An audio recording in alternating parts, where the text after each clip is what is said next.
जय गुरुदेव। आज हम लोग साधन पाठ के सूत्र नंबर 7, 8, 9 को समझेंगे। तो चलिए शुरू करते हैं। सूत्र नंबर 7 हमें कहता है सुख अनुशयी राग। कहते हैं महर्षि पतंजलि जी इसके अंदर कि क्लेश हम पढ़ रहे हैं, पंच क्लेश, जिसमें हमने अविद्या समझा, फिर हमने अस्मिता समझा। अब वो कहते हैं तीसरा क्लेश है सुख अनुशय। वो बोलते हैं कि सुख का अनुभव या सुख की अनुभूति या सुख की इच्छा, ये भी एक क्लेश है। ये भी क्या है? एक क्लेश है। बोलते हैं कि आपकी स्मृतियों के अंदर पूर्व जन्म, फिर पूर्व जन्म, इन पूर्व जन्मों के अनुभव में भी सुख है, और अभी भी आपके जीवन में आप सुख की लालसा रखते हो, सुख की चाहत है। जिस चीज से आपको, जिन पदार्थों से सुख है, वो क्या है? राग है। वो सब क्या है? राग नामक क्लेश है। राग नामक क्लेश है। और हमने क्लेश क्या पढ़े? मिथ्या ज्ञान, जो सच में नहीं है। वो सुख जो हम मानते हैं वो वास्तव में सुख है नहीं, पर उसकी लालसा, उसकी चाहत, वो पाना, वो हमारे लिए सुख होता है। उसे कहते हैं राग। अगला सूत्र में कहते हैं दुखानुशयी द्वेष। कहते हैं दुख, जिस तरीके से सुख की स्मृतियां हैं हमारे पास, उसी तरीके से दुख की स्मृतियां भी है हमारे पास पूर्व जन्मों की। और इस जन्म में भी जब हमारे अनुकूल, जब कुछ चीजें नहीं होती, हमारे अनुसार जब चीजें नहीं होती, जब हमारे अनुसार समय नहीं होता, तब हमारे अंदर हिंसा, क्रोध, गुस्सा, ये भाव क्रिएट होते हैं, जिनको हम बोलते हैं द्वेष। ये द्वेष नामक क्लेश होते हैं।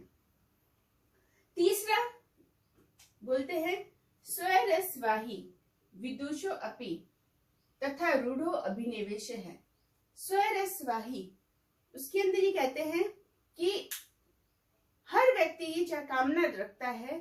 स्वरसवाही, हर व्यक्ति चाहता है मैं अक्षुण्ण ऐसा ही रहूं, जैसा मैं वर्तमान में हूं, मैं हमेशा ऐसा ही रहूं, मैं कभी इस संसार से, मेरे अस्तित्व खत्म ना हो। हर कोई व्यक्ति चाहता है, कोई भी संसार के अंदर प्राणी ये नहीं चाहता कि मैं यहाँ न रहूं, नित्य बना रहूं, हमेशा रहूं, ऐसी कामना रहती है।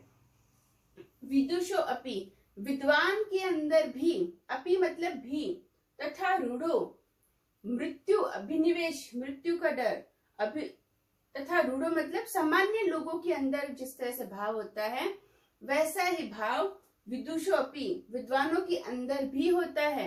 मृत्यु को लेकर, अभिनिवेश मतलब मृत्यु को लेकर। मृत्यु का डर इस संसार के अंदर हर एक प्राणी को होता है, चाहे वो कितना भी विद्वान हो, जो ये जानता भी है कि मृत्यु क्या है, जिसने बहुत अपने ज्ञान को पराकाष्ठा पर भी लेके गया होगा, फिर भी उस विद्वान के अंदर भी मृत्यु का डर है, और एक सामान्य जन के अंदर भी मृत्यु का डर है।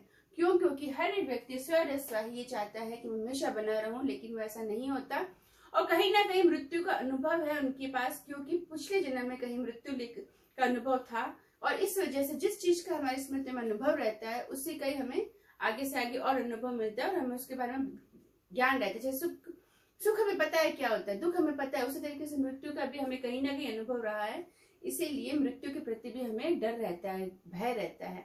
तो बोलते हैं विदुषोपि, यानी विद्वान को भी मृत्यु का डर है। सामान्य जन को तो होगा ही होगा, वो तो अज्ञान, उनको नहीं पता, लेकिन ज्ञानी को भी मृत्यु का डर है। यहाँ पे महर्षि पतंजलि जी ये कहते हैं। एक बार हम वापस रिविजन ले लेते हैं। सुख अनुशयी भी क्लेश है, यानी सुख नामक भी क्लेश जो होता है, ये राग नामक जो क्लेश होता है, उसको राग बोलते हैं। ये भी क्लेश है जो हमें सुख की अनुभूति कराते हैं, पर वास्तव में सुख होता नहीं है। उसी तरीके से दुखानुशयी, सुख जहाँ खत्म होता है वहीं पर दुख शुरू होता है। तो बोलते दुखानुशयी, दुख भी जो है वो भी आपका क्या है? द्वेष है। क्योंकि जो चीज हम, जिससे हमें सुख मिल रहा था, अब उसी से हमें दुख मिल रहा है, तो ये मिथ्या ज्ञान नहीं हुआ। तो बोलते ये भी द्वेष है, ये भी क्लेश है।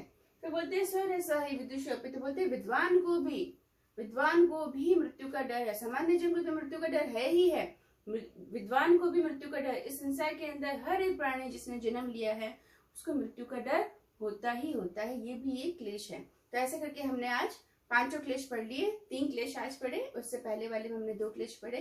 कोई प्रश्न हो तो आप कमेंट बॉक्स में जाके प्रश्न पूछ सकते हैं। अगर आपको मेरा वीडियो पसंद आया तो लाइक और शेयर कर सकते हैं।